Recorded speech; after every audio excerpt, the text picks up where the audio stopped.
gas, hit the gas, hit the gas. Until it's 17, pass it till it's 17, pass it, hit the gas, hit the gas, hit the gas. Until it big man, pass it till it big man, pass it, hit the gas, hit the gas, hit the gas, hit the gas. Until it... What's up, everyone? Welcome back to Off Limits Podcast. We're here again. Hope you enjoyed episode 1 that we launched last week.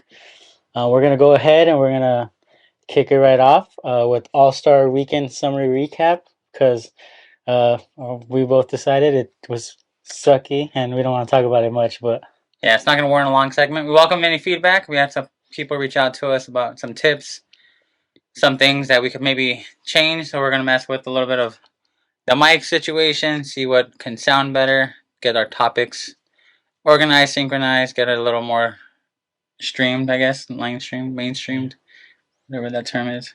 yeah.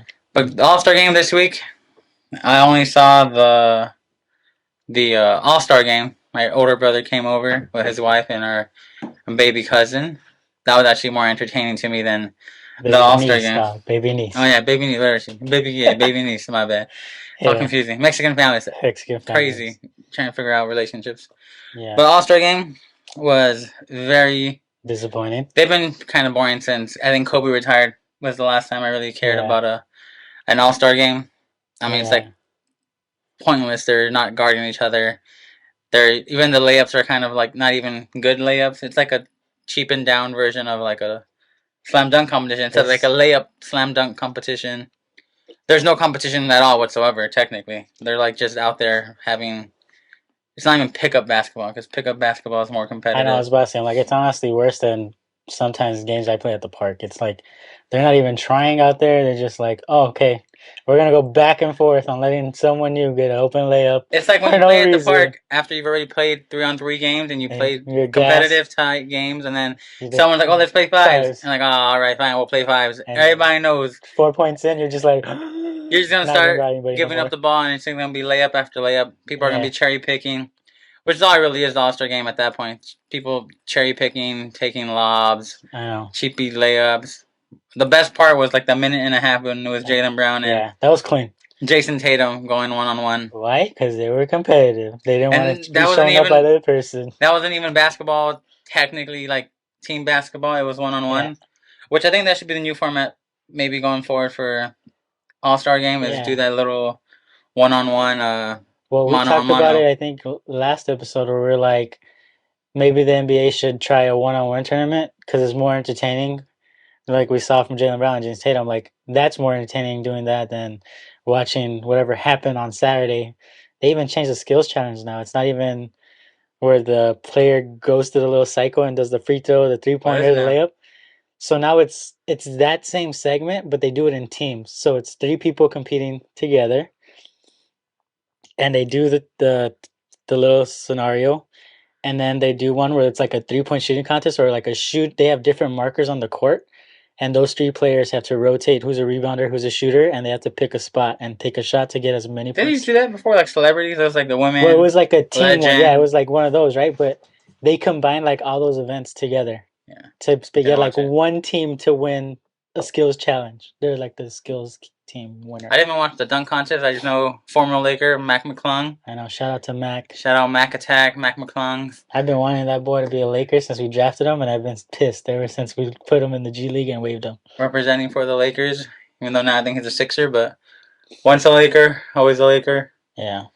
Except if you're Russell Westbrook, who wants to go to the Clippers. It's good to transition to. I mean, I don't think he wanted to go. I think it's the options he had available, and that was probably the best scenario for him to get into the playoffs again. Obviously, Lakers didn't want him, and the fans didn't want him anymore. And then it was already being said, this may be the end of the line for Westbrook as far as whatever team he goes to next has to be the right scenario, or else he's going to find himself like Carmelo, where he probably can still play, but he's just out the league because no one thinks he fits in anymore with today's game and how it works. Yeah, I think part of his fit and part of it is probably he wants to try to stick it. Well, yeah, for sure. To the Lakers. He's probably super pissed that they put him as the scapegoat. Yeah, but I don't think he'll help them much. I think he's going to hurt them. Same problems he's had since he stopped being OKC Russ. He's going to have a hard time meshing. with Paul George and Russell Westbrook. I can see him. And Kawhi Leonard. I can see it either way. I can see it for sure. He has a possibility of having like a horrible impact on the team, but then I can also see how he can help them in the sense of, again, it's the one thing of you get good Russ and then you get bad Russ where he's going to have his games where he does play really well. He's energetic. He's going to get the rebounds. He's going to set the tone. He's not going to cheat you out of energy and hustle. He won't take any rest days, so that's good for them. They don't have to worry about him. Yeah, I guess availability is good for them, but there's a lot more bad rest than good rest. Yeah. A lot more bad rest. Especially since he still can't shoot to save his life. Can't shoot, can't finish at the rim anymore.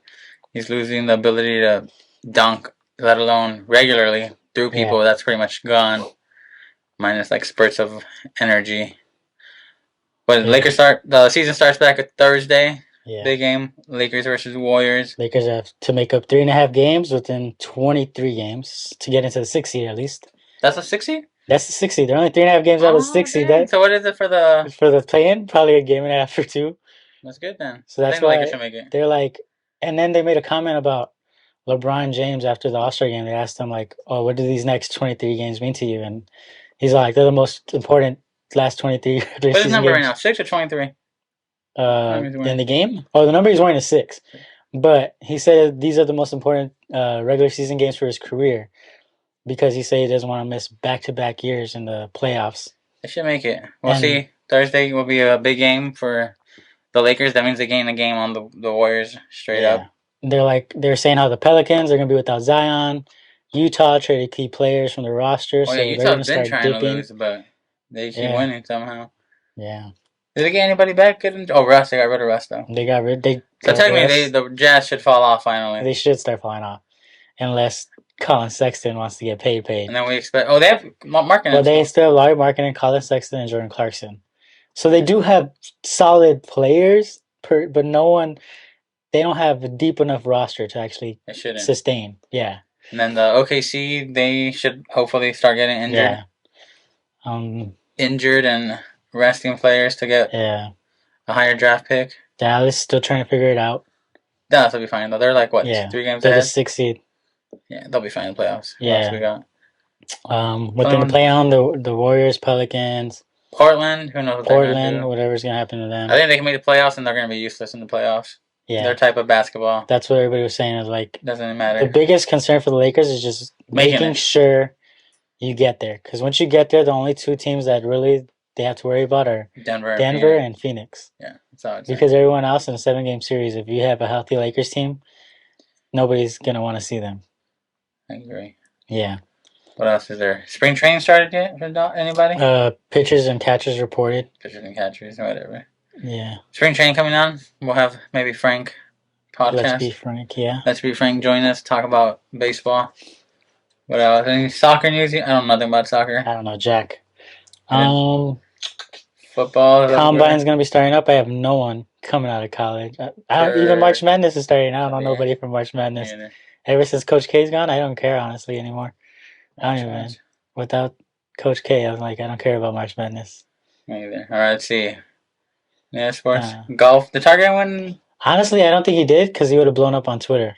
So I don't know how much he lost by, but he looked like he was doing super solid those first 2 days, and then I don't know what happened that last day.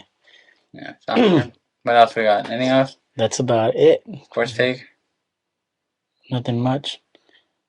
Horrible All-Star weekend. Something got to change. That's all I know. They've been trying to figure out how to make the All-Star game competitive or entertaining. And then the halftime show. Oh man. That was the longest halftime show of my life. I don't know how they got Jack Harlow to start before and then... That was Post Malone. Oh, my bad. Yeah. They got Post Malone. White boy, but different white boy. Same white boy, different white boy. But still, you got Post Malone to start, and then you're just going to go to whatever the hell that was. My mom was like, how long is this show? It's a long concert. It was almost I was like, bro, this is annoying. It's like a 4-hour event. That was long. The draft was long. Yeah, everything was long. Dude, Jokic though. He's like, I'm not gonna be last. He's like, he got up. He's like, nah. He legit said he's like, I wasn't gonna be the last pick, but supposedly he claims he didn't know Larry Markkanen was still there. Then how is he not gonna be the last pick? I don't know. But he claimed, he's like, I totally forgot Larry Markkinen was up there with me. So I just thought I was the last pick, so I went up. Oh, he thought he was the last pick. Yeah, so he just walked up to LeBron thinking he was the last pick. So that's what he claimed. But I don't know how you don't see another 6'10" guy to your right. You just walk over. There's only two white dudes on the whole roster. Yeah. Oh, Luka. But Luka was picked early. Yeah. Oh, yeah, and then they called LeBron out for tampering for his little introduction for Kyrie. The fact that he took him first and the way he introduced him, that it was going to be played. That they're not saying he's going to be it, but everybody was like, tampering, based on his handshake and how he addressed him. But yeah, this All-Star weekend, going forward, they need to do something to reboot it because, honestly, yeah, it was barely watchable. It completely sucks. I don't know. The charity take is obviously everybody loves giving charity, but from a fan perspective, that's not meant for the fans. That was meant to try to motivate the players, and it didn't work because the players still don't want. SGA said he's like, well, money talks. Yeah. So they just want to get paid. Yeah. I get the other side. You don't want people to get hurt. They gotta do something like for the winning team. They split like $2 million. Well, the other one's like home court, like baseball, right? They get a home field advantage. I know. I think they should do that for the NBA Finals. Just make it wherever a team wins the All-Star game, they get home field advantage. Because that's how baseball players care. You gotta. There's something you gotta play for. If not, then what's the point? And in football, they don't try either. But that's like you're gonna get hurt. Yeah, and their season isn't over technically. Yeah, they play one game after the Super Bowl. Yeah, right before the Super Bowl, which that one's kind of weird at the time. Yeah, but yeah. Was it Mahomes' parade? Mahomes was he was super lit. He gave the trophy to the fan. That was the funniest one though. Still Tom Brady throwing the trophy. Oh, I know. On the boat. And this is gonna be legendary. Yeah. And then Travis Kelce, man, that guy. I don't know what he thought he was saying with his little speech. His little nah. He's like, I like that one right there. I was like, what? That's how you know he was super drunk. He started off cool, like saying, if you had us winning the division this year, can I get a hell yeah? And then kept going forward. If you thought Pat Mahomes, he likes The Rock, huh? He loves wrestling. He used to Stone Cold lines. He used The Rock. Yeah. But then he lost me when he was like, if you thought we were gonna beat the Cincinnati Bengals, let me get a no. It made no sense to me. I was like, oh, you drunk for sure. That's what liquor will do to you right there. I haven't seen it, but yeah. Yeah, that's pretty much all we have today for sports. Hopefully we'll have better games coming around. Second half of the season, or 23 games left of the season. Baseball will be coming up soon. The combine. Basketball should be getting real interesting. But yeah, that's all we have on today's sports news. We'll go ahead and we'll transition into our next topic.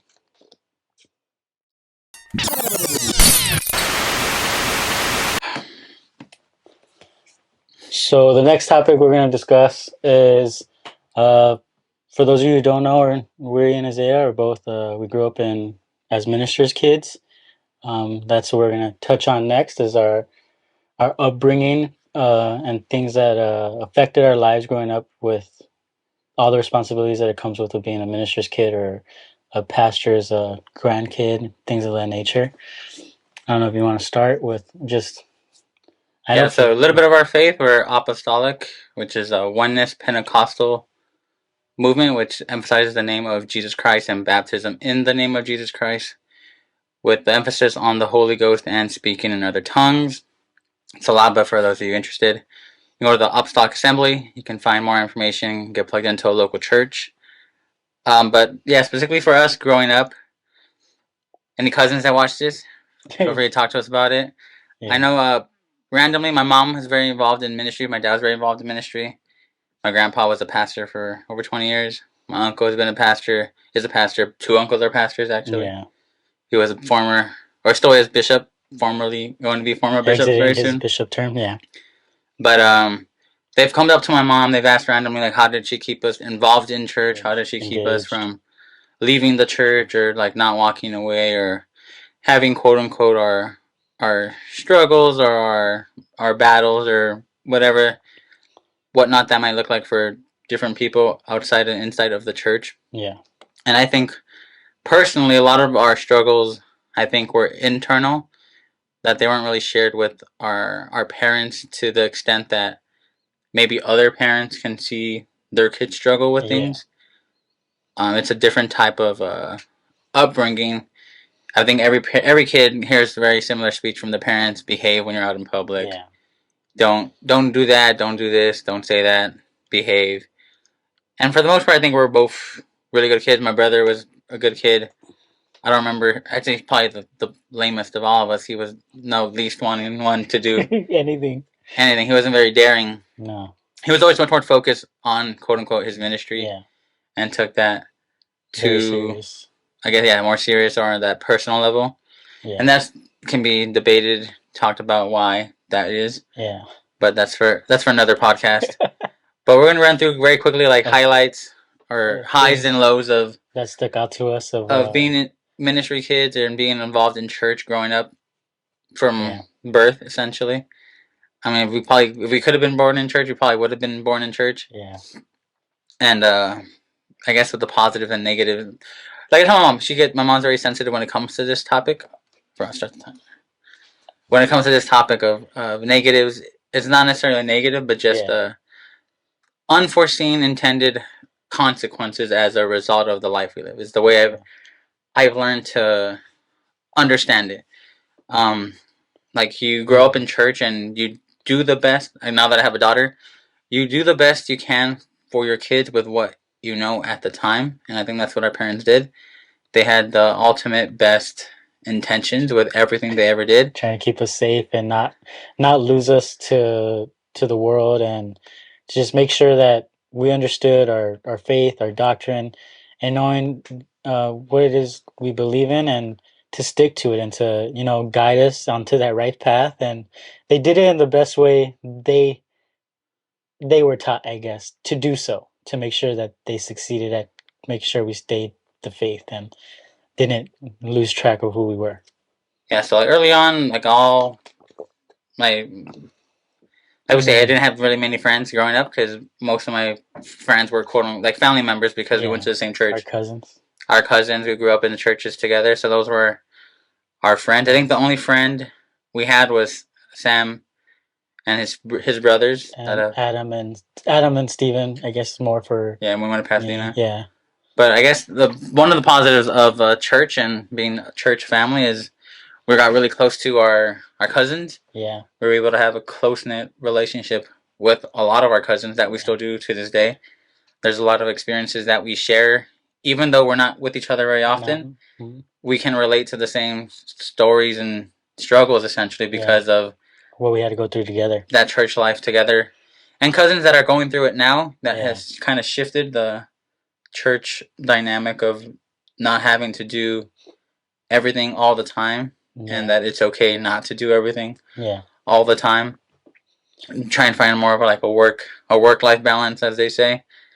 But I know one of my earliest memories of it being quote unquote a negative experience was I wanted to go to the movies. Oh. I think it was 4th grade when our school was gonna go watch The Jungle Book. And I asked my mom, can I go to watch the movies? Can I go to The Jungle Book? And she said no. First she said, we'll ask your dad when he gets home. I'm like, okay, that sounds good. We'll ask my dad when he gets home. And he gets home, I don't remember exactly what he said, but it ended up saying I wasn't going to go to the movies. But Manuel said no. But I was like, what you mean I'm not going to watch the movie? Watching The Jungle Book, it's rated PG or something. Yeah. My teacher was going, all my classmates were going. I was like, what you mean I'm not? And that issue kind of has shifted to now it's not even that big a deal. A big deal for certain pastors, and that's a whole other issue of what's allowed in being obedient to your pastor and your authority. Goes a lot under the church, quote unquote. Yeah. I guess issues that people can have or members can have depending on the church that you go to. But that was my earliest one. Was I wanted to go watch the movie The Jungle Book, and I had hope that I was going to watch it. She was like, "Oh, we'll ask your dad." And most kids, or if not Hispanic kids, know that when your parents say, "Oh, we'll wait to ask your mom or wait to ask your dad," that's going to be no. It's a no. It's a no, but not a no right now. It's a no. I'm just not going to be the bad guy that says no. Yeah, it's going to be I will tell you no later on when I want to, not right now. Yeah. So I think after that, I'm like, oh, we all kind of figured out. If they say, oh, we'll talk about it later, or we'll ask your dad. Oh, that just means no. Yeah. It just means no. It wasn't going to happen. Yeah. And I think that was the first one where I was like, what? church didn't let me do something. I couldn't go because of church. And I think of now that I'm older, I see the quote unquote harm that could have been done. But I think with a lot of things, that just has to be explained better. As opposed to just being like, no. No, because we don't do that. Like, that's kind of tough for a kid to understand. But I also understand it's tough for a kid to understand like more nuanced reasons why we don't do certain things. Yeah. But that was my earliest. I think I can remember where I was. I remember crying. I was like, "What?" I told my friends I was gonna go. I wasn't baptized yet. I don't think so. It was hyped. Yeah, I think I was 12. So I think I was like 9, 10. I don't know how old I was. 10, 9? Probably. Yeah, that was my earliest one where I know I was let down. Yeah. That's not that I couldn't go. Yeah, like for me, it's probably similar, I guess, in a sense, is I always wanted to do recreational sports. And for some reason, all of the sports at our neighborhood always fell on a church day. And it was always at night. So it was always, no, you can't do it. We have church that night. You can't go. No one's gonna be able to take you. No one's gonna bring you back. And you need to go to church. You need to, you need to get your Jesus in you. And as a kid, especially someone like me who loved basketball, loved playing sports, and who thought he actually had a chance to be a professional basketball player at that young age, it made me real sad. It broke my heart that, and it kind of started growing this bitterness of like, wow, I can't do something I really want to and I really love because my parents are saying no because we have church. And I think that's something that it was something small, but I never understood it until you get older and more things start happening. Like, oh no, you can't. We have church, or no, we can't. We have church, and it's just a thing that builds, and you're just like, man, I can't do anything because of church. And it took time to where I am now within my own ministry to understand the importance of putting church as a priority in your life, and understanding the importance of not only just being there for your ministry, but being there, for yourself, making sure you're being fed and all that good stuff. I think I didn't understand it until I was about 22, but once it clicked in my head and I got that understanding, I was like, I can see now why I was told no on these things.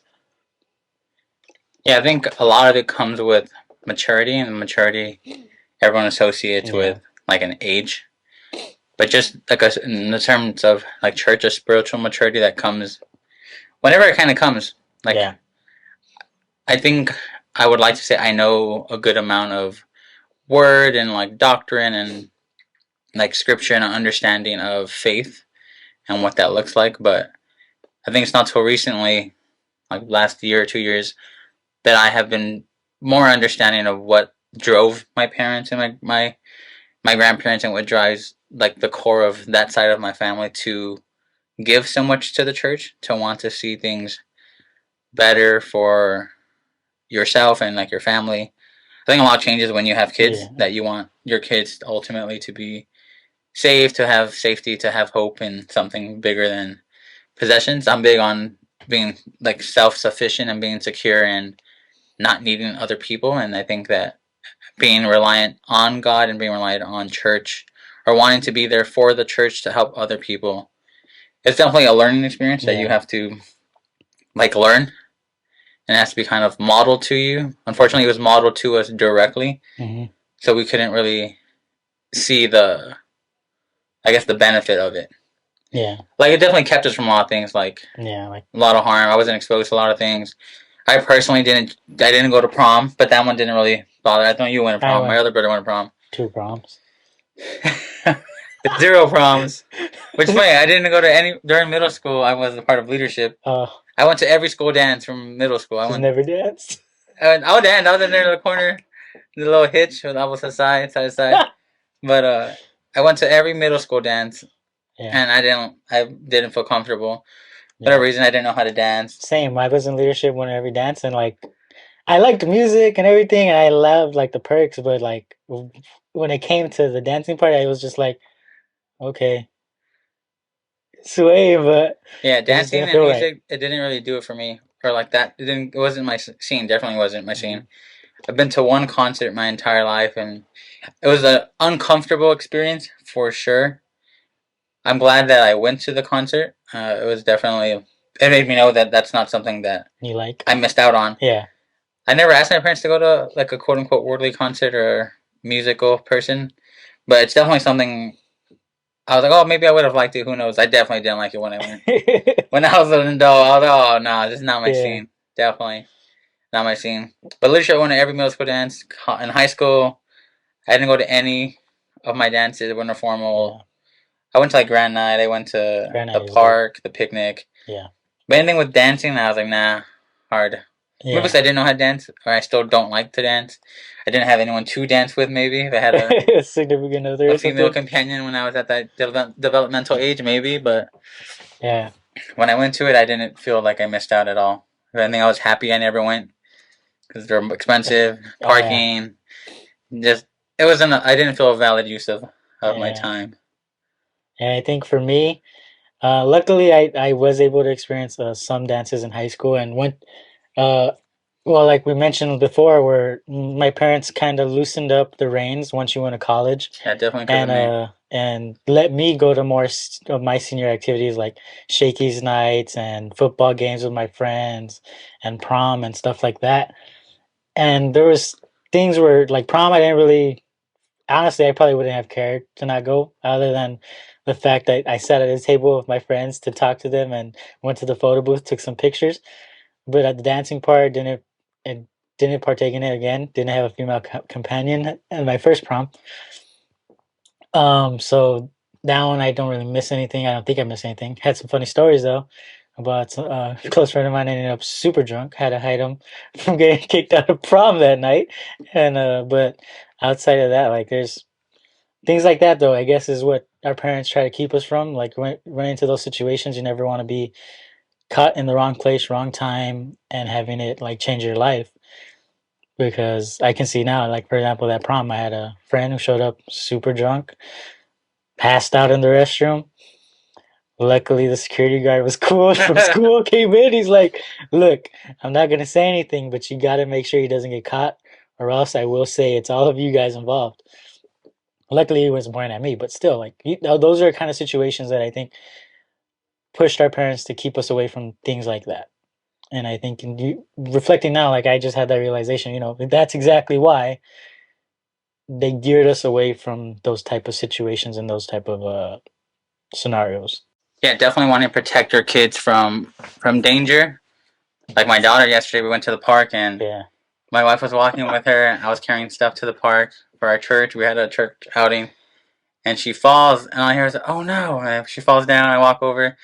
She's okay, she's fine. And then she looks at her, like, oh no, she's bleeding from her lip. Oh damn. I dropped all the stuff. I'm going home right now. I'm not going to stay for the park. I'm going to take her home. I'm just going to make sure she's okay. I probably would have been freaking out, dude, if I was there. I would have been like, holy crap, is there? She's bleeding. Yeah, I have a hard time with my daughter. I'm like laxed, but also not laxed. Because I want her to know that she's tough and she can have stuff happen to her. But like when stuff actually happens to her, I slightly exaggerate like the situation. My wife can tell you that I usually have big responses to her when she's in distress. I have a hard time. It's like where I can be calm, but also I get very exasperated by. Well, I think for you, it's like when you see it and you know how it happened, and if you know, like, oh, that's not that bad, you're cool. It's when she falls and someone else is like, oh my gosh, she fell, and then you're like, what? Yeah, like an unwitnessed fall. If I can't see it, then I don't know the severity of it. I think you match that person's response to what happens. But she was fine. She had a blast with other kids at the park. Another positive with like church upbringing, like, I guess for us we didn't really do that. Yeah. But my daughter hopefully will have a lot of church friends and going out with other little kids. Yeah. But like I said, what else are we talking about the church? Positive of the church. The benefits, I guess my dad's ministry and ushering did. Why am I benefits? It's like a good thing and bad thing because of that. If you don't know, my dad was the head usher for convention for about 18 years at National Convention. So that Thanksgiving weekend. Yeah, that's a good example of the pros and cons. We never had Thanksgiving for all of our, like almost the whole life. 26 years of my 29 years on this earth. We didn't have Thanksgiving because We never. I guess even the 1 year they went to Texas, and then besides that, we had them here. Yeah. When I can remember, we've never had Thanksgiving but like 2 years. Yeah. Because besides that, it's been. Shout out to Carl's Jr. You go to Carl's Jr., they'd be open. Shout out Carl's Jr. They'd have a open and late night for Thanksgiving. Those dinners. Lines were the worst though. Hey, shout out to my dad, because now thinking about it, him having to wait in those drive-through lights. Damn. Yeah, but that was the only one that could drive, so he would definitely have to take us everywhere, even when we were still not fully grown. But he would work the entire day as an usher. And those who don't know, being an usher at a national convention is definitely harder than it appears. Just physically, and the hours are long, especially for him, for he was having to be in charge. But so we didn't see my dad much that Thanksgiving week growing up. But the positive was we got a free hotel room. Free hotel room. Well, I guess not free technically. They took our dad for a week. Yeah. So we lost our father for a week. But that was the recompense. Yeah, that was the cost. The pro was we got a hotel room. We got hotel room, free convention, access to the seating. To anything we wanted. So it was fun as a kid. Like, my dad can get into pretty much anything. Yeah. That he. I feel like it didn't become super cool till we got into the youth. And we could take advantage of his benefits, because before it was like we're kids. What sucked is we were like one of the first kids into the kids ministry, and we were the last ones to get picked up because my dad was there all super late. Yeah, so I think that's a perfect example of like the benefits that can come. One of the benefits that can come with being a kid of someone in ministry is like, obviously my dad had some cool benefits like that. Many people, they have to pay for their own hotel room. They have to pay for convention. They don't have reserved seating. Just like struggles that everyone else deals with, but we don't. Like, I'm not gonna lie. I mean, we had to get there 2 hours early. Yeah, again, another thing. We had to sacrifice free time, get dressed 2 hours earlier than everybody else to be in the arena an hour and a half before the thing even started. I never got the benefits because I started working conventions pretty early too when I was like 18. That was double bonus for me. Until this last year. So I worked for about almost 10 years. 10 years as an usher with my dad, which is definitely a cool experience. I was able to do. I only did it because of him. It's definitely something I definitely wanted to do. It was cool to share it with him, to be able to grow. I never wanted to. But to like grow, be able to develop like my sense of leadership and just what it looks like to work with others. Yeah. To direct others, to help others. Definitely a cool event that I was able to work with him. Yeah. But yeah, like my mom, she had to do everything super early because my mom. She, not to sound mean, but she kind of had no husband, because even though all of a sudden my dad was always there for her. Yeah, he fed her, made sure she got fed, make sure she had rides, make sure she was taken care of. But he could never be there to enjoy the convention with her. Yeah. For those 18 years that he took over. Maybe more, because I know he was under somebody. Yeah, he was. He wasn't the head usher, but yeah, like. So like, yeah, they went to conventions, but he was never there with us by the Mom side. Had to get us ready by herself. Had to walk us over to the kids ministry probably by herself.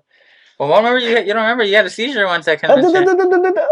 I remember he had a little seizure disorder. He just started flipping out on the floor. But I'm on 9 lives, baby. On the lobby, he had to start having a seizure. Remember a convention? They put you down in the lobby. What's going on with you? Wake up! Wake up! You just lying on the floor shaking.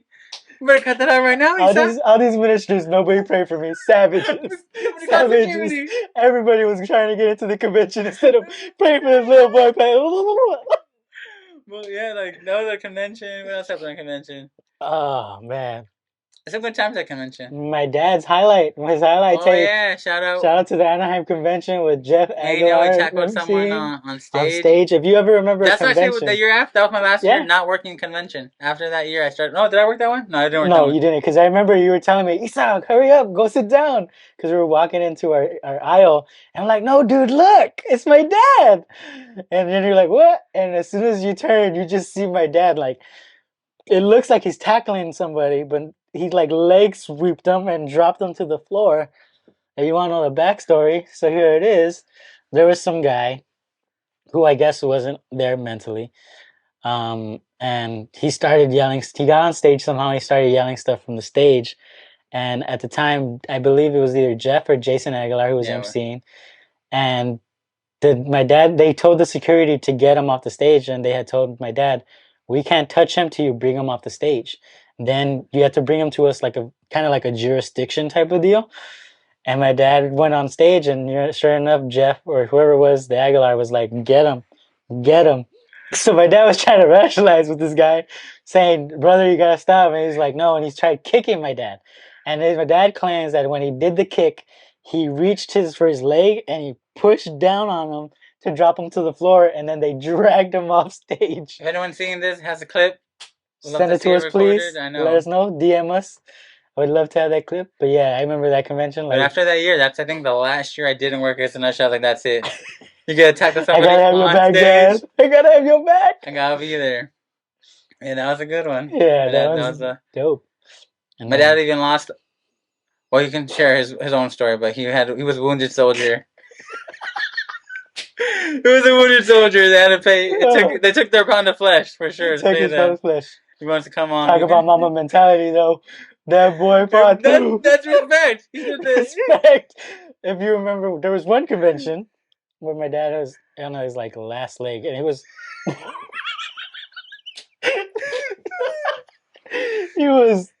basically he had a pain in his foot for about a month now, and he went to see a doctor. Told him he had gout, so that they gave him pills. So he thought that's what it was. And I remember he thought he was. I kept making fun of him too because he has a little cane. Walking around in pain. Yeah, that was a trooper, man. That whole convention, everybody's like, "You good?" I'm good. I'm keeping on. He's like, my foot hurts. It took his toll on him, though. He can share that story if he wants. Yeah. But that also shows how dedicated he was. It's like no time off. He worked. He pushed the entire convention. He finished the convention. Yeah, I think that's one thing I think we did learn from my dad is when you make a commitment to serve, you have to fulfill it. Yeah, I mean, that's crazy to think about. Yeah. He finished it. He did everything. Yeah. While hurt, he did everything he had to do. To make sure he got through. He was on hell of painkillers, though. Remember? Mexican old lady's like, "Here, take this. This is from Mexico. Don't worry." He was on that good from Mexico. Don't worry, this is good. Take this. Brother, and my dad was taking everything. You'll take this. Gone, brother.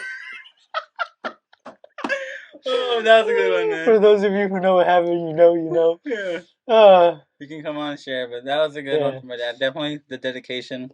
Yeah. Work ethic to finish the commitment, like you said, value commitment, value sacrifice that it's going to come at a cost, definitely. Yeah.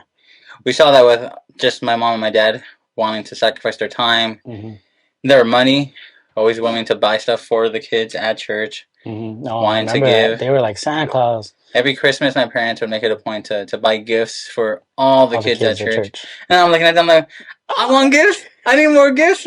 Give it to me at home. I know we wouldn't even get first dibs on the gifts. That's what was cold. Like, we had to see them. We knew all the gifts were going to be, and they still let all the other kids choose, and then they'll give us the gift. But I had to pray and like, oh, please don't let them choose that one. Please don't let them choose that one. But yeah, my parents always gave. We're always willing to give. Like, we're not the richest. Everyone knows we're not rich. Yeah. We're not. I wouldn't even call us wealthy or well off compared to the rest of the world. Technically, we are, but compared to people living in Southern California, we're right there with everybody else. But they made it a point to give, no matter what they were doing financially, whether they were employed or unemployed or what we were going through. They made it a point to give. I mean, there's a bunch of things in the church that you make sacrifices. You have to be willing to give your time, give your money, give your energy for other people. That might not always appreciate it. That might not say thank you. That will oftentimes disrespect what you do for them. Yeah. That's also definitely something that we learned from church is being able to tolerate quote unquote disrespect or people being unappreciative or being unkind to you or to your family and still having to serve them and love for the church and pushing through and knowing it's more than just about the altercations you may get in. Yeah, being able to just not let people influence or impact your day or why you're doing what you want to do. Mom would say, like, you're not doing it for them. You're not doing it for the Lord. You're doing it for God. You're doing it for helping someone who needs help that you're the only person that's going to be able to help them. The church definitely made things fun. We had to do camps. We never went to camp together. We never went to camps together. I only went to one junior camp. I went when I was junior camps. 8 years old, I think. I went technically when I wasn't supposed to go, but I went anyway because I was mature. That's the only camp I went to. I was 8 years old, and I didn't go back until I was like 22. And then, but you went as a staff. I went as huh? a counselor because my older brother, who usually runs sports, he wasn't going to be able to do it. I think, was he married? No, he wasn't married. He just couldn't do No, it. he just I think was doing Move at the time, the He company. couldn't work. He couldn't do the camp, so they asked me. He's like, just take my brother. So I do appreciate him for Giving that connect. recommending me because I definitely had a lot of fun doing camp those years. Yeah. They went 4 years. So I became the camp sports person, and then I was also a counselor. So technically, again, I did more than him. Than it was expected of him. I still did more and superseded. For whatever the reason, they asked more of me than they did of him. Take that, read into it what you may, but it is what That's it how is. it be, baby. Yeah, that's what it is. So it was definitely a lot of fun to serve as a camp counselor, as a sports coordinator. I did that thing for 4 or 5 years. Mm-hmm. And then did you go to camp or no? I only went, so my camp days were from when I was the age of 9 to 14. Not gone back to camp since. Because I was all camped We worked out. 1 year together. You were That was at junior camp. Junior camp. Worked at a junior camp, yeah. But I never went to youth camp. One, all due respect, hella pricey. Two, I ain't about to pay that much to sleep in no uncomfortable fake bed. Yeah, it's tough. But and then three, I don't know, I was just never really a big fan of the camp experience. But I know like people would push me to go, they want me to go. Maybe. I know I'll be more likely to go if I go as staff, but we'll see if I ever get that call. Yeah, I know camps were fun as a junior. Just after going consecutively so many times, I was kind of like over it. Like, oh, dude, it's hot, uncomfortable, smells. I'm not trying to go through that. Yeah, I only went as a counselor, so by that time I was already quote unquote grown. Yeah, it was fun. I definitely enjoyed it. Definitely encourage people maybe to try it that they haven't gone before. No, they have like PK camp. Never gone to. Technically, we're eligible because of my grandpa. Yeah. But again, too old to go to camp. And just thinking back and like, dang, we've served a decent amount, not only just within our churches, but like district-wise. Like I haven't done it districtly. Well, being at camps, like I guess true. Camps, they've called you for that. Basketball leagues, we participate in that, but like at the national, district, and local, technically, like the amount of, we don't just like, not to brag, like we don't just serve at a local church, but I'm like nothing about it. Like I've helped in the district. I've helped at church. I've helped at other churches. You know, it's one way or another. We just seem to. I think that's one thing we learned most from our parents in the pro. I think that we can say is we love to serve above all else, regardless of it's something as simple as setting up tables and chairs for an event, or being behind. Well, now I can say being behind the pulpit. You got to. One time still counts. It still counts. Still counts. But yeah, like I think that's one thing for sure we got. I want to say mostly from my dad, but also from my mom. She never turns it down. But you know, that's part of the good, I think, is we don't seek any type of like title, but we understand the importance of doing the little things. Like for you, I know a big thing for you is if you see like a dorca or a sister carrying something heavy, is you're gonna stop what you're doing to go help that sister. Yeah, I think some of that just comes off of just like manners. My grandpa on my dad's side, my tito was very big on like manners. That's something that I think has eroded in today's society. Respect, quote unquote, fear of your parents, I think, has eroded. I think there's a healthy amount of fear you should have of your parents, like borderline fear, respect type of thing. Where now, if you get that look from your parent, you know what that look means. You don't talk back to them. You don't try. Like we talk back, disrespected. It's part of developmental, the age appropriate, but we never cross the line or like overtly disrespected or challenged them in front of anybody. Yeah. That was another big thing, is that we respected each other publicly. We always supported each other publicly. We kept it in the house. Any disagreements or like if we over committed to something, they'll never shoot us down in front of people. Yeah. If we said we were going to help with something, and you're like, why would you say you're going to do it? That means I have to go now. Yeah. Like they wouldn't say no. They would just have to go. They would go and be like, next time, check with us before you do this. But you know, there's always there's always perks and there's always cons. Sacrifices are always like that's the biggest thing is understanding ministry is always going to come with sacrifices, and it's not always going to be easy to accept how it's going to change your life. Yeah, I don't think it's easy, but it definitely becomes like easier. Yeah. It becomes, what's the word? It's never easy, but you begin to understand it's necessary. Yeah. Because it's like you find reward in serving, like in wanting to help others, in wanting to be helping people with whatever you're able to help with, whatever that may be. Singing, serving, technology, chairs, sweeping, like whatever it is to be useful to help the church, then I think it's worth it. Definitely something I walked away with after, like, now I don't go to church with my parents. Is I still try to do things that I know I have been taught. I think, like the Bible verse, like if you teach your kid, they're not going to walk away from it. They're not going to, paraphrasing obviously, but right, he's not going to leave what they've learned, what they've been taught. And we've definitely, I think we've put, all three of us can say that. Yeah. To some extent, some more than others, but are willing to help and to serve and to give and to be useful in whatever ways that can be. Yeah. Yeah, and then I think one of the things, just touch on before we move on is what's crazy is I think no one I never pictured us going to different churches. Well, you know what I mean? Yeah, like I knew we were gonna get married eventually and split apart. The one who surprised me was you because you left before you were married. I know. That's a big no-no, technically. It's a big no-no. I left, yeah, but people always, whenever they ask me, like, oh, where's your brother? Where's your parents? And they're like, oh, none of you guys go to the same church together anymore. I'm like, no, we don't. Now we went our own paths. We all chose our own way. And I find it funny because we're always so, like, close.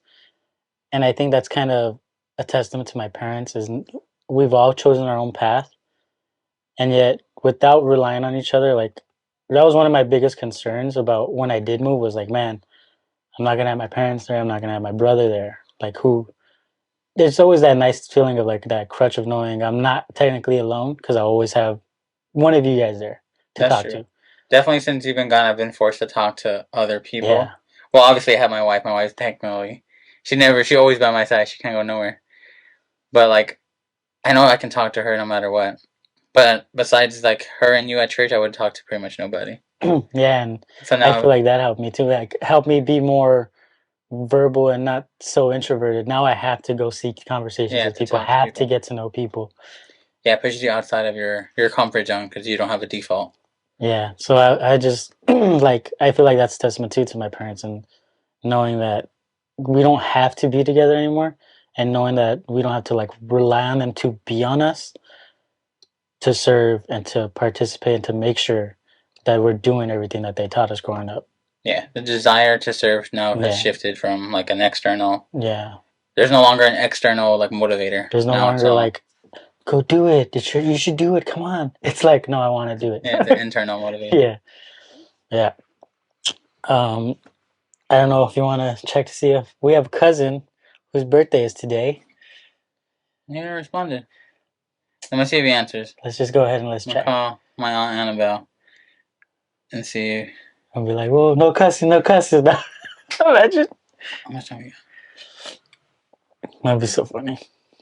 We still good on time? Yeah.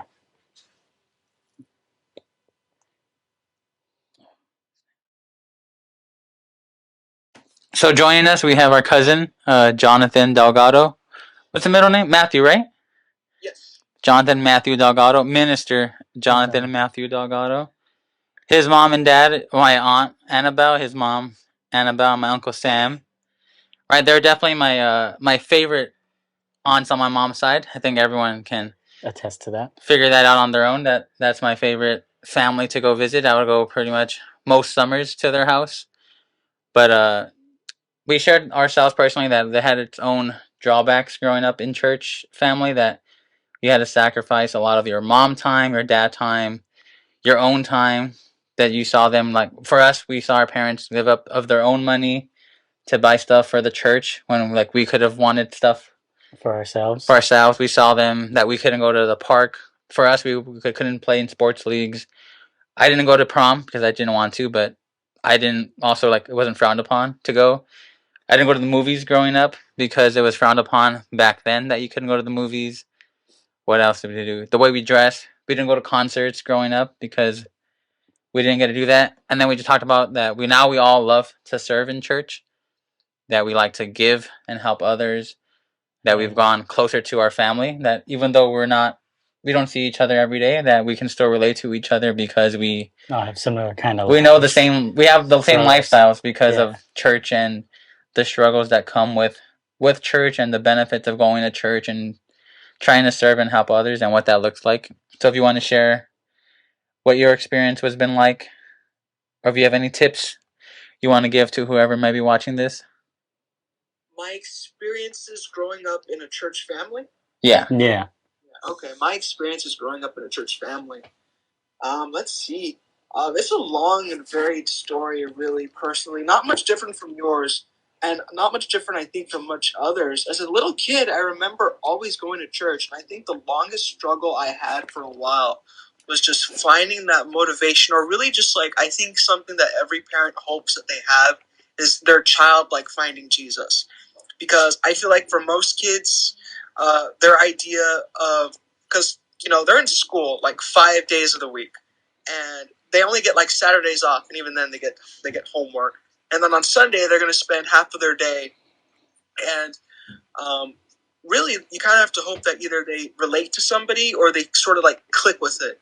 In my case, it had to take me some time to really click and connect with our faith. It didn't take me long, but it really was a gradual process for me to really develop and find an appreciation.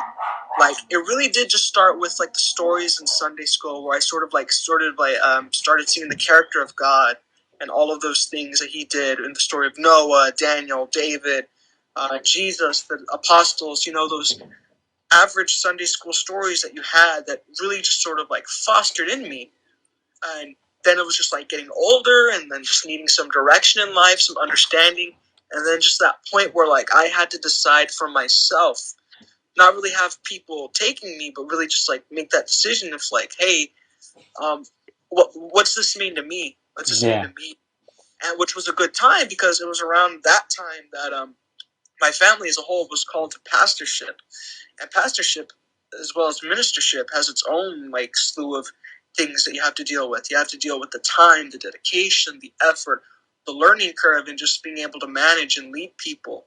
And for myself especially, it was very rough. It was very, very rough. I'm not going to be sugarcoating it when saying that as a PK kid at the start, I think I was pretty terrible, quite honestly. I wasn't a rebel. I wasn't doing anything I shouldn't have. But I was very much, I believe, a kid who just wasn't used to being told no, or at least not used to having things not go my way. It really did have to become church first. It really had to become God first. It really had to be other people's feelings first.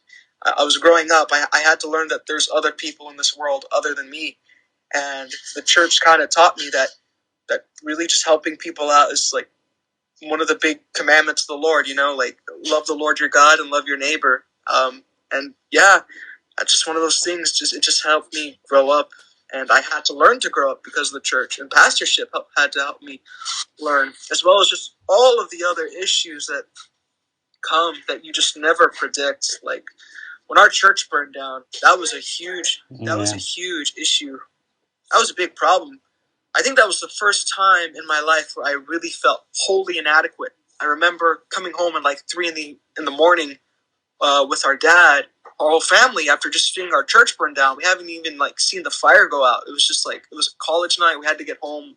We had work that next day. I remember just laying in bed. I was fresh out of high school, 18, 17.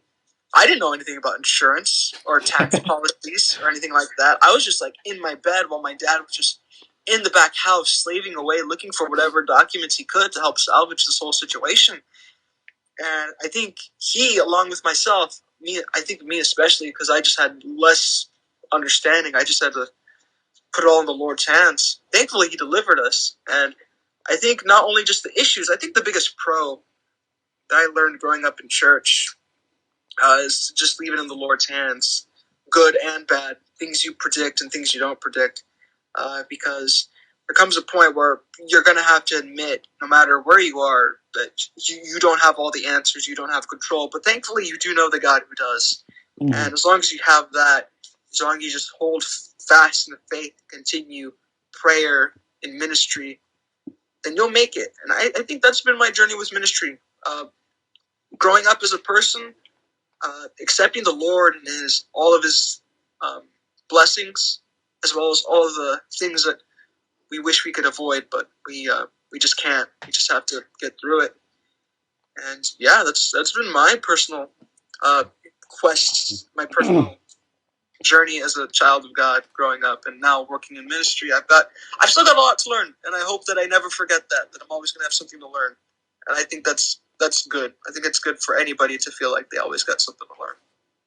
Yeah, you definitely touched on something that we kind of ended on too, was we no longer need external motivators to get us to church and to want to do good for God. Like we're growing up, our parents would be the ones pushing us to do things, and now it's become more of an intrinsic desire to want to give, to want to serve.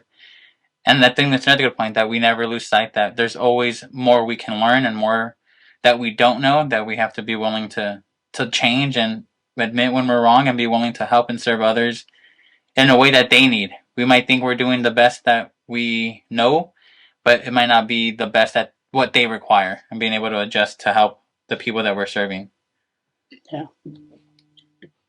All right, well, we appreciate you taking this time, JD. We know we caught you a bit off guard, but we appreciate your insight on this topic. We hope you guys are doing well. Tell Timmy we say happy birthday. Attention. Of course. We'll have you on again. Yeah. All right, John. God bless. Say bye to your mama. Oh, thank you, everybody. Thank you. Very flattered. Very glad to be here. If you want to know more about Hanford Church, go to. Do you guys have a website? If not, just Google Hanford Church. Hanford First Apostolic. First Hanford Apostolic. There it is. First Hanford Apostolic Church on IG. Another benefit of going up in church is when their church burned down, their younger brother Benjamin. Yeah. It's around his birthday when we have convention that we were talking about, and we all got free dinner because of the board, and it was his birthday. They Bishop took us out. Fortino, shout out to him. Bishop Fortino, but shout out. That was very gracious of them. Very, very gracious. That's another pro. We got free food because the church burned down. God's blessings are everywhere, hidden in the minute details. Right? It was a small thing, but I know Ben was super happy. We were super happy. We all got a benefit from. Where did we go? Chili's? Yes, Triple Dipper. Triple Dippers, Chili's. But that was awesome. All right, John. Thank you. One more thing. Yeah. Just share. Today's Timothy's birthday, of course. That was also the same day we demolished the church. Ooh, his birthday? Fire. Yeah, it was Tim's birthday. Oh, damn. Angie's birthday, the fire burned our church. Oh, Timothy's man. birthday, we kind of had to demolish it. I'm kind of scared what might happen on my birthday. I know. I was like, "Ooh, here's the only birthday left, JD." Oh, man. All right. But yeah. Anyways, thank you guys for having me on. Love you both. Really flattered. Really thank you. And yeah, God bless you guys. Good night. Thanks for having me. All right. Bye, John. Goodbye.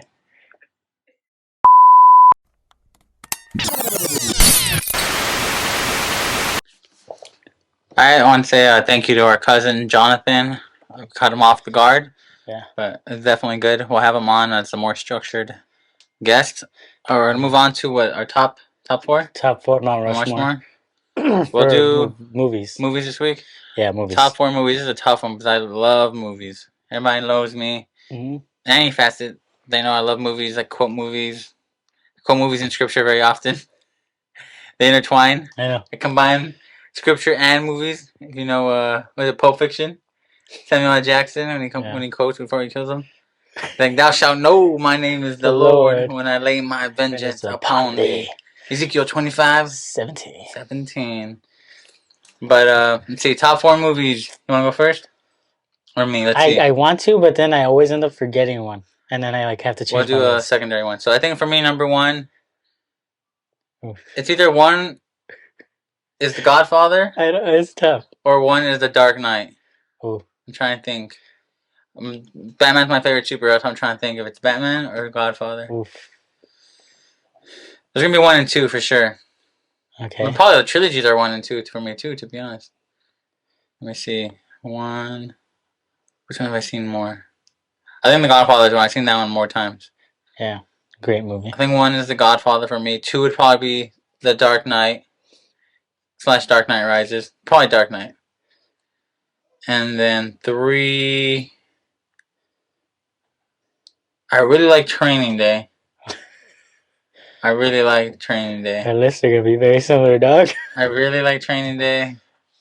I want to say John Wick, but it's not very quotable. It's a good action movie, but it's not quotable. I like dialogue in movies. Yeah. So Training Day 3. I think I have my 4. I'm trying to think of my 4th one. What would it be? I am trying to think of some of your favorite movies.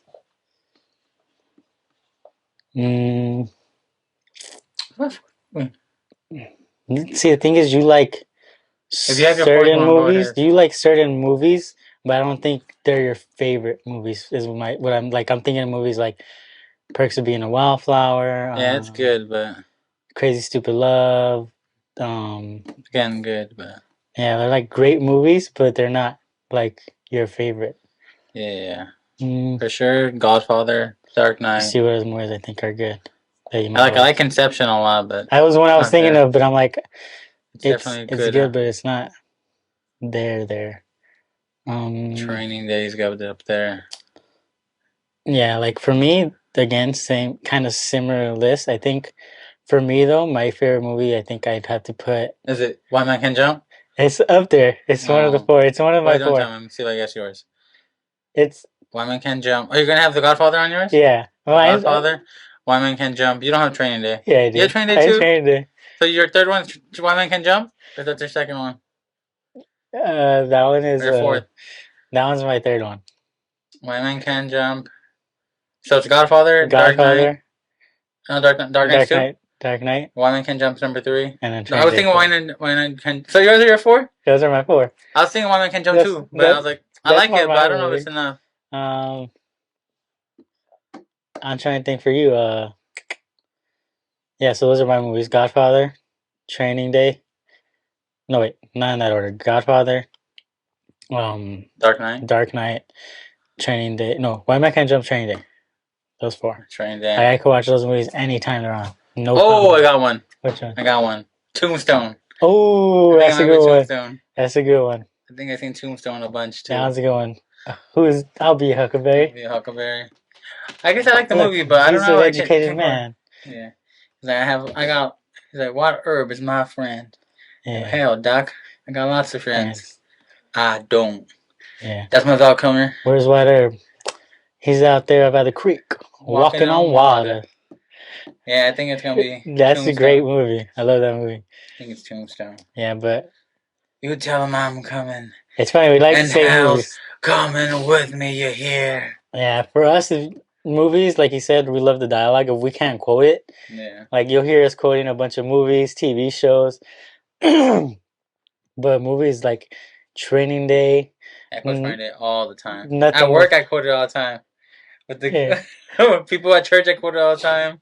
It's one of my favorite movies to quote. The Godfather. Godfather is awesome. We love that one, especially the scene with Fredo, and he tells him never take sides against the family again. Fredo, you're my brother, and I love you.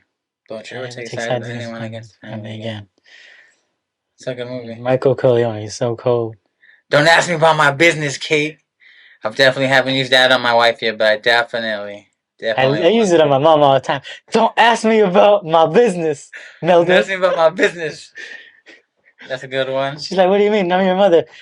Don't ask me about my business. Oh, man.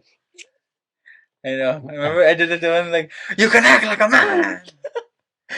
I know. And then what am I gonna do? For me, I love White Man Can't Jump. Like, just that's a good one. I could hear Jimmy. I love the insults they do. He's like, your mother's an astronaut. My mother's too drunk to be an astronaut. He's like, I saw your mama walking by. I asked her what she doing. She was kicking cans. What she doing? Moving. Yeah, you know, Woody Harrelson's such an underrated actor. He's so good. He's good. Yeah. All right, let me see. Any other honorable mentions? I think for me, since it's not on my four, is Tombstone. I love The Replacements. Remember the Titans is another good one. Or remember the Replacements is really good. I love that one. Shane Falco. Oof. Quicksand. That's one of the cleanest lines I've ever heard. Yeah. Quicksand. Replacements. Let's see. Another one we quote all the time. It's another good movie. Trying to think of what we quote. Pulp Fiction. Two Guns. It's like, wink at me? Yeah, dude, wink at him. Let me see. The other one that most people like that I don't like it's good, but I'm never like, oh, it's that good, is Shawshank. Yeah. I mean, other than the fact that Morgan Freeman says, Andy Dufresne was my friend. Yeah. Forrest Gump, people like. Yeah, Forrest Gump's not super high on my list. It's like, people love it though. Shawshank's not that high on my list. It's good, but it's not like, oh, I'll watch it if it's on.